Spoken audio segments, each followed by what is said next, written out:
Hi, I'm Jeff Flimlin, Professor Emeritus from Rutgers Cooperative Extension. This is part of the ATEC ACES program, the Algae Culture Extension short course. And today we're in South Portland, Maine, talking with Tolf Olsen, and we're going to get some of his background and his feelings on culture of seaweeds and processing and where the industry was and where the industry is going. Tolf, thanks for having us here. Thanks, Jeff. You're very welcome.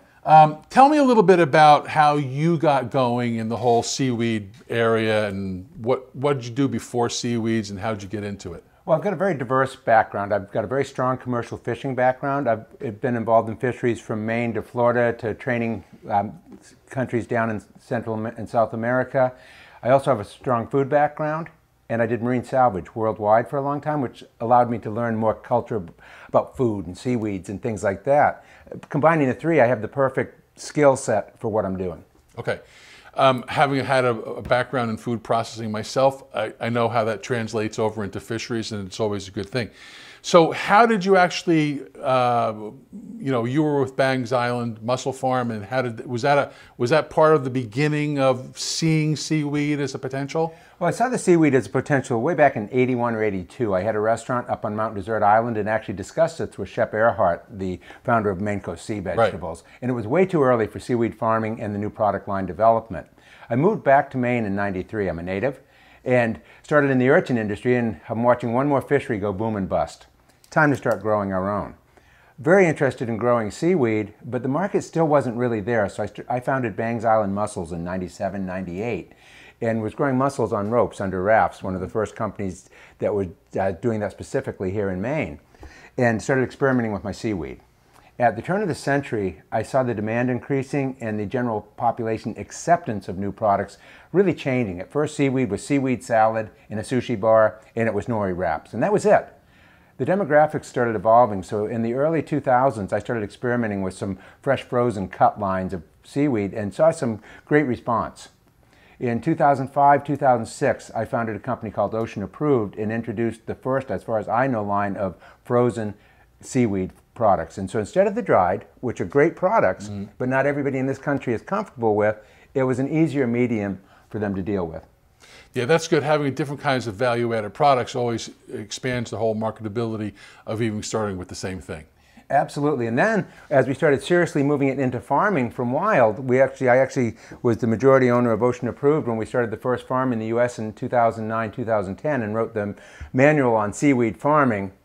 We're really starting to see it evolve, but we saw that the seaweed from the farms was a little different than the seaweed from the wild. So you're actually, when you do processing for the company now, you're purchasing some wild harvest, yes, and cultured product too. Absolutely. We're harvesting ourselves, farming ourselves, and we do purchase also. Okay, so that's a little bit similar to what's going on with Maine Coast Sea Vegetables. They're mainly wild stuff, but they're getting more and more cultured in as a too. So you're balancing out each other a little bit. Well, we are, and what we're at Ocean's Balance, we're focused also on new product lines, but also what I call non-traditional seaweeds, kelps, and some of the reds and greens. And I'm looking for more year-round availability of the biomass. The original crops we started with are what people are familiar with, the laminarias, but they have a strict seasonality to them. Yeah. And so now we're looking at expanding that. So I think that's good, because when we've been talking with other growers, we see this thing about, well, this is a potential for people who are in the lobster industry. Once they pull their traps, they can set some lines out for the winter, have something to do, get a harvest in the spring as the traps are going back in, so the two industries are not banging into each other. But now taking it to a next level, this could be a year-round occupation for someone. Absolutely, which makes it twofold.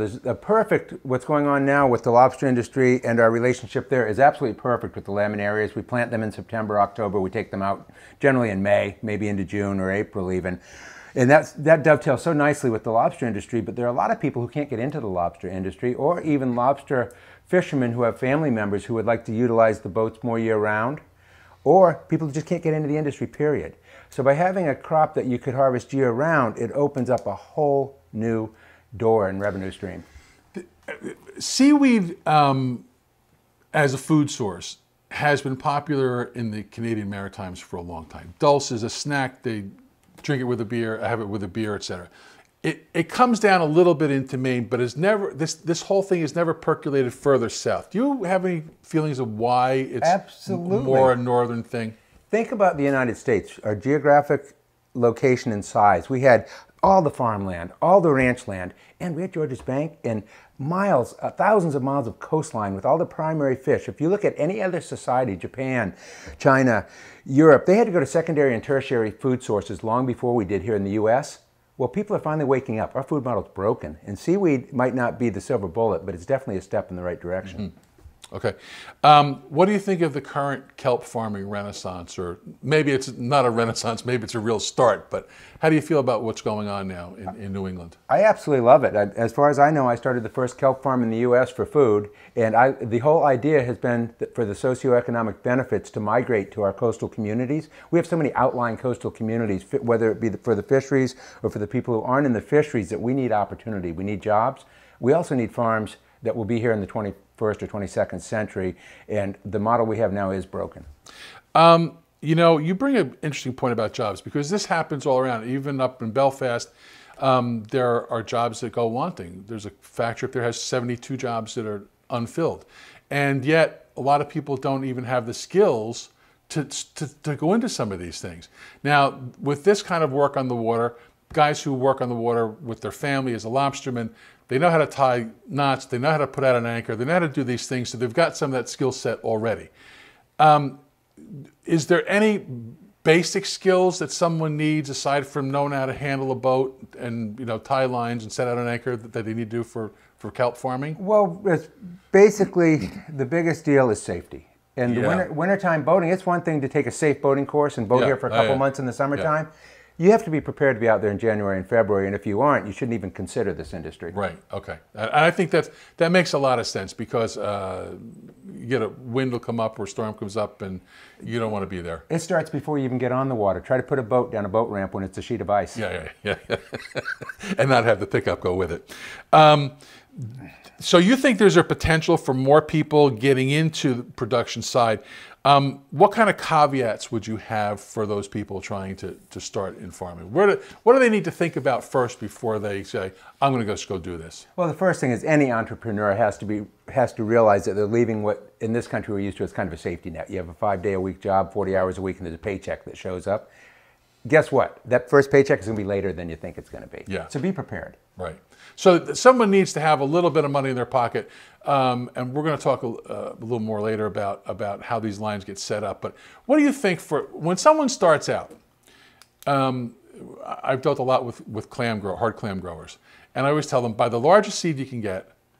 Just grow a little bit the first year or so you see what your site is like, and then expand with no more than you would lose at the casinos in Atlantic City, okay? That's actually good advice. It is good. So if someone wants to start, what do you think an appropriate amount of money they would need to have, or if it's used gear, how much used gear could they get away with to start to say, I'm learning how to do this, and it's given me a good enough experience that I can expand at some point? Well, let's just assume that they don't have to buy the infrastructure, the boat, et cetera. Right. The LPAs that Maine does now, the Department of Marine Research, it's a limited purpose aquaculture lease. When they first wrote that law, it didn't include seaweed. I actually sat down with Larice Churchill while she was still up there, and John Lewis, who's still the head science officer, and helped them write into the LPA laws seaweed. And where I'm going with this right now, anybody in the state can get LPAs as long as they choose their sites carefully, and you're allowed as a person up to 4, and intermingling you can have more than that. So the advice would be to start with 4 LPAs. They'll be 400 feet long. Site selection is key to everything. Right. We could go into that more. And a 400-foot line using the new mooring systems that I've designed really only run about $800 for the actual physical parts. So if you're going to put in 4 LPAs, you need seed, you need money for being on the water. You could really start a seaweed business with as little as $5,000 if you can free up the time and access the boat. Right, okay. So that's a good place to start.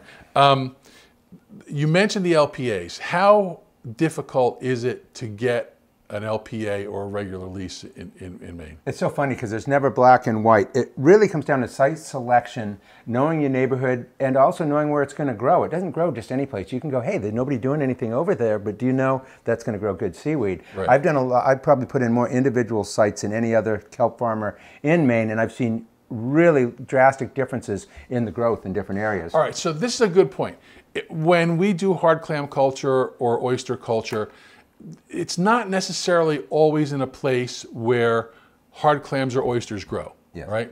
It's in a place, for some reason, they don't settle there. But there's good water flow and enough nutrients that those things will grow there. If you're looking for a place to grow seaweed, do you look for a place where seaweed's already established, or are we in the same kind of a paradigm where if you got the right water flow, et cetera, it's going to be a good enough spot? When I first started into aquaculture in the 90s, I spoke with a very knowledgeable individual, and he looked at me and said, "Tolliff, go find out where they grow well in the wild." With seaweed, that is integral. That said, there's the seaweeds that we're already farming and the seaweeds we're about to farm. And the seaweeds we're working on for the future farming are going to increase that geologic ability by it's going to multiply unbelievably. We're going to have so much more area that's suitable to seaweed farming. Okay, all right, good. So what's your relationship in terms, I know you've been working with University of New England, but you've had a storied career of working with a number of universities in Maine. You can get the litany if you'd like it, but where do you think the university should be partnering, or the state government or federal government, USDA with Regional Aquaculture Center, partnering with industry to get the stumbling blocks you might have now looked at so we can go into further expansion of the industry? The universities are integral, and I've worked with the University of Rhode Island, the University of Connecticut, the University of New Hampshire, the University of New England, the University of Maine, Maine Maritime, and excuse me if I've left a couple out. And where I'm going to go with this is, as an entrepreneur and as a startup business, there are a lot of things you can't really handle. I mean, you can't afford to set up the lab, say. Right. And so the first thing that we dealt with was seed technology, and we actually worked with Professor Yarish down at the University of Connecticut under a NOAA SBIR grant, and that's how we developed that handbook. Okay. So where now, if you were king, where would you say, well, the stumbling block that we have now is this, and we would need to, are there stumbling blocks in kelp farming, or do you think that the need is in developing species to use? I think developing species is a huge component of it. What I want to see right now from the universities is a food label that makes sense for seaweed. Our food labels are designed for terrestrial foods, and seaweed is not. Like, we have to label our potassium as sodium chloride on the label. That makes no sense whatsoever. No. Sodium chloride, blood pressure. Right. Potassium chloride, blood pressure. Right. Makes no sense. And there are many other things. The way that the USDA labels food now does not really tell the story of seaweeds. Okay. What do you, I mean, this has become an interesting topic. You're bringing out the food aspect of it. What should people be thinking about of why they should consume seaweeds? And because it's obviously not a center of the plate dish.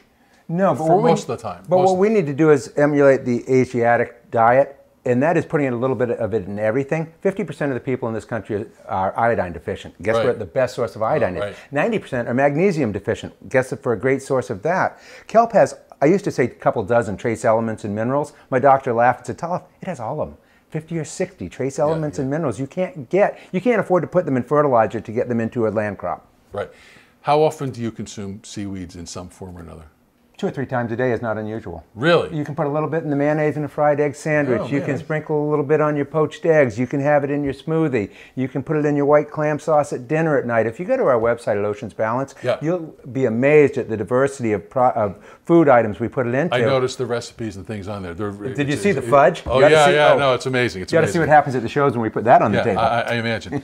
So what new products are you thinking about down the next couple of years? Well, right now everything in this state is mostly focused on the browns, at least from the farming aspect. So I want to see the farming move into the reds and the greens, but I also want to see kelp expand also. There's some what I call non-traditional kelps. I won't get any more specific than that right now, but kelps are just large brown algae. It's not really a scientific word. And we have a lot of underutilized species that have longer seasonal availability. And so we're working on the propagation successfully in the lab. But I've been working with Maine Maritime and Uni on the propagation, but we're working now on getting it to go to a substrate so we can transplant it to the ocean. What advice would you have for someone who says, "I want to try this"? That's a good question. I've always said that what I do is a lifestyle and not a job. And so are you really looking for a change of lifestyle, or are you looking for a job? You're going to work hard. Might not have to work 40 hours a week, but you might have to work 100. Right. So it is very different than a land-based job. It is. No matter how careful you plan it or where you place your farm, you're working with Mother Nature, and sometimes with, and sometimes almost it feels like against. And you've got to learn to work with her, because you cannot run against the wind. As we found out. What do you think the potential is for growth of seaweed farming in New England? Huge, and I think it's actually, I would actually go further than that and say in the United States, because you go south, it's different species. The Hawaiian royalty had seaweed gardens 600, 700, 800 years ago. There are so many benefits to it ecologically, socioeconomically, and health-wise on the food side of things that it's a win-win-win. And the U.S. has finally reached that tipping point that overcrowded places like Japan, China reached centuries ago. And so we have to look to new food sources. And the ocean, 71% of this earth is covered by water. Yep. What's your favorite seaweed or your favorite seaweed recipe? That's always a tough one, because I just love it in everything. I have a hard time with that one. I use it in so much and so many different things that I really can't single out one that just goes, yay! Because I'm involved. Good. Thanks for watching. We're going to do another segment with Talif on how to set up the main lines for the seaweed culture. Thanks, Jeff. Thank you. Appreciate it.